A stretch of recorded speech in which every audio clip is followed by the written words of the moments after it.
Florencia Lopez Boo. I'm a professor in economics and applied psychology. I'm also the director of Global Ties for Children Research Center, founded 10 years ago, that is looking to improve the lives of children and their families and their teachers in low and middle income countries. I'm going to be unboxing some Sniskies today and responding to questions. So let's start with the first one.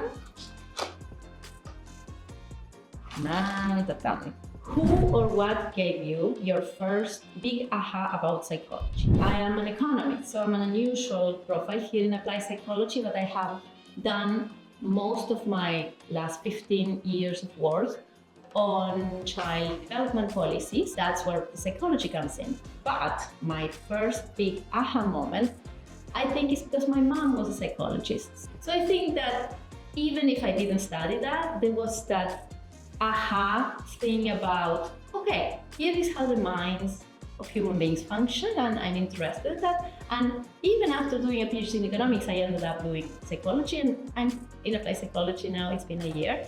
So definitely my mom. What's one question you don't know how to answer in your field? What I said about me directing Global Ties for Children is how to improve the conditions of vulnerable children around the world, and particularly those from low educated parents, low socioeconomic status, migrants, refugee children, those in the most disadvantaged situations. Although my career was in policy before training NYU, I was implementing policies in Latin America.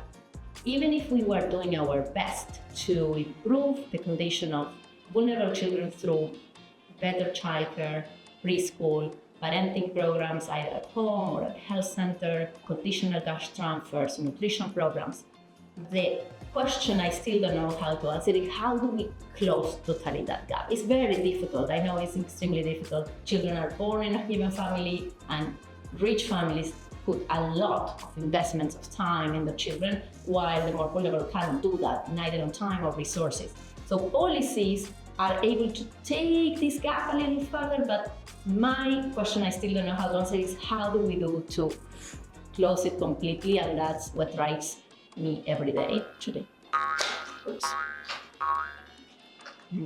What's on your full playlist right now? I'm back to Lady Gaga and Depeche Mode, like also a lot of Latin American rock and roll. I'm getting also into listening more musical music because we've been going to musicals. So, but we have Sunset Boulevard in my playlist and Phantom of the Opera.